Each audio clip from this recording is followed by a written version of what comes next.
తీసుకోవచ్చు. కవిత అయితే వెనక్కు తగ్గడం లేదు, అంతవరకు స్పష్టం. ఆమె ఇంకా పెంచుతున్నారు తప్ప ఆమె తగ్గడం లేదు. సార్ అధికారులకు హైకోర్టు వార్నింగ్. కేసుల విచారణలో ఘాటు వ్యాఖ్యలు బయలు ఇచ్చేటప్పుడు అన్నీ పరిశీలిస్తామంటున్న కోర్టు. అంటే ఏ అంశం మీద హైకోర్టు సీరియస్ అవుతుంది? చాలాసార్లు కోర్టు ముట్టుకెరేయడం అన్నది ఈ మధ్యకాలంలో మనం ఎక్కువ చూస్తున్నాం. అంటే ముఖ్యమైన అంశమే. ఒకటేమో సుప్రీంకోర్టు నుంచి చెప్పింది, మీరు ఈ సోషల్ మీడియా ఇట్లాంటివి క్రిమినల్ కేసులు అవి తీసుకోకండి. మీరు క్రిమినల్గా కాదు, ఎంతవరకు చూడాలో అంతవరకు చూడండి. అలాగే వెంటనే అరెస్ట్ చేయాలి, అరెస్ట్ చేసిన తర్వాత చూపించడం ఇట్లాంటివి కాదు, మేము జాగ్రత్త తీసుకోమన్నాం, ప్రొటెక్షన్ అని. కానీ నిన్న చేసింది ఇంకో ఇంపార్టెంట్. ఇది ఐపీఎస్ పిఎస్ఆర్ ఆంజనేయుల విషయంలో చేశారు. ఆయన బెయిల్ కోసం వెళ్ళారు, ఆయనకు బెయిల్ కూడా ఇచ్చినట్టున్నారు. కఠినమైన షరతులు పెడతాను, బెయిల్ ఇస్తాం కానీ మీకు కఠినమైన షరతులు పెడతామన్నారు. కఠినం అంటే ఏమేమి పెడతారో మనకు తెలియదు. కానీ ఆ సమయంలో హైకోర్టు ఏంటంటే ఏం లేదు, ఆమె ఎవరో నా మీద ఫిర్యాదు చేశారని వెంటనే నా మీద కేసు పెట్టారని ఈయన వాదన. జత్వాని ఆ జత్వాని మీద కుక్కల విద్యాసాగర్ ఫిర్యాదు ఇస్తే మేము చర్య తీసుకున్నాము, పోలీస్ ఆఫీసర్గా మా డ్యూటీ కదా. అలాంటప్పుడు ఆ కారణంగా ఆమె ఏదో ఫిర్యాదు చేయగానే నన్ను అరెస్ట్ చేసి నన్ను ఇంత అరెస్ట్ చేస్తున్నారని ఈయనకు చెప్తే, ప్రభుత్వం తరఫున న్యాయవాది ఐ థింక్ లక్ష్మణ్ గారు ఎవరు ఆయన ఉండి, లేదు ఈ కేసే తప్పుడు కేసు అంటే, అప్పుడు హైకోర్టు కేసు తప్పుడా కాదని మేము తేల్చాలి. ఒక పోలీస్ ఆఫీసర్ దగ్గరికి కంప్లైంట్ వస్తే ఆయన దాని మీద చర్య తీసుకుంటాడు, ఆయన మమ్మల్ని అప్రోచ్ అవ్వాలి.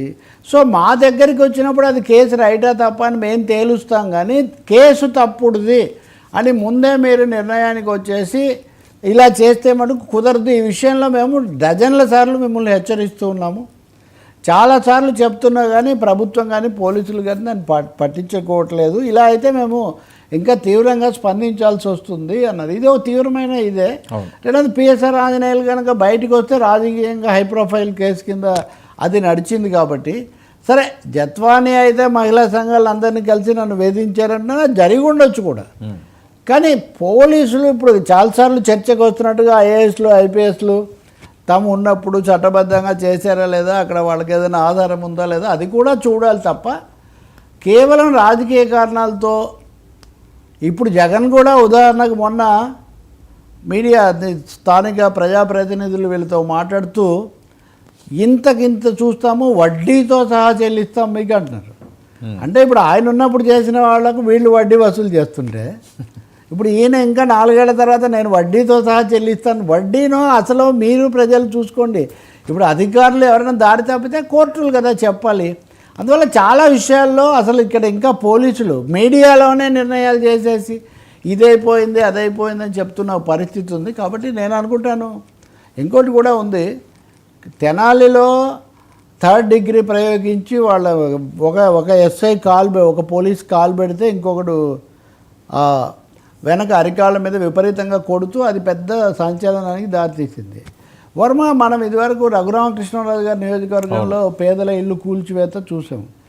నిన్న తిరుపతిలో మొన్న 80 గుడిసెలు వేణుగోపాల్ నగర్ ఉంది. రాత్రి గూండాలు వచ్చి కూలగొట్టారు. పోలీసులు కూడా కాదు, పోలీసులో మున్సిపల్ అధికారులు వచ్చారంటే ఒక తీరు, గూండాలు వచ్చి కూలగొట్టారు. వాళ్ళ మీద ఏంచి ఎక్కడన్నా మీరు విన్నారా దీని గురించి? చర్చ లేదు, చర్య లేదు. మరి పోలీసులు అందులో తిరుపతి దైవ సన్నిధి అని కూడా చెప్పుకునేటటువంటి చోటు కిందే అనుకోండి. కాబట్టి పోలీసు యంత్రాంగం అన్నది కొంచెం విస్తృతమైన. పవన్ కళ్యాణ్ కూడా ఒక వ్యాఖ్య చేశారు ఈ మధ్య. కడపలోనే ఒక చిన్న అమ్మాయి మీద అత్యాచారం జరిగితే ఇలాంటివి మనం ఎందుకు ఆపలేకపోతున్నాము, ఇవి పదే ఎందుకు పునరావృతం అవుతున్నాయి, చిన్న పాపకు కూడా మనం రక్షణ కల్పించలేకపోవడం ఏంటని ట్వీట్ పెట్టాడు.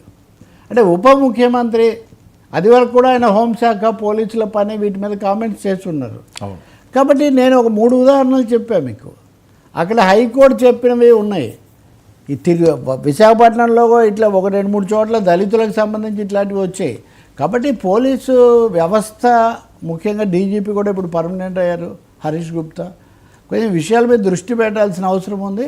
అసలు ఇంకో మాట కూడా అన్నారు, మీరేమైనా ఇప్పుడు ఇంతమందిని ఎన్నిసార్లు ఒక్కొక్క కేసులో విచారిస్తారు, ఇదేమన్నా రాజీవ్ గాంధీ హత్యనా?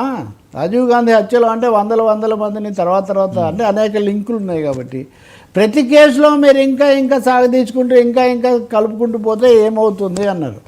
కాబట్టి లోకేష్ నిన్న మాట్లాడినప్పుడు కూడా రెడ్ బుక్ అనేది బాగా పదునుగా పనిచేస్తుంది, ఇంకా చాలామందికి పాఠం చట్ట ప్రకారం అని అన్నారు. కాబట్టి ఇప్పుడు హైకోర్టు చెప్పేది కూడా అదే. కాబట్టి కొంచెం దీన్ని లోతుగా ఆలోచించి పద్ధతులు మార్చుకోవాల్సిన అవసరం అయితే ఒకటి కనిపిస్తుంది. సార్, చేతులెత్తేసిన పాకిస్తాన్ ప్రధాని దాడులు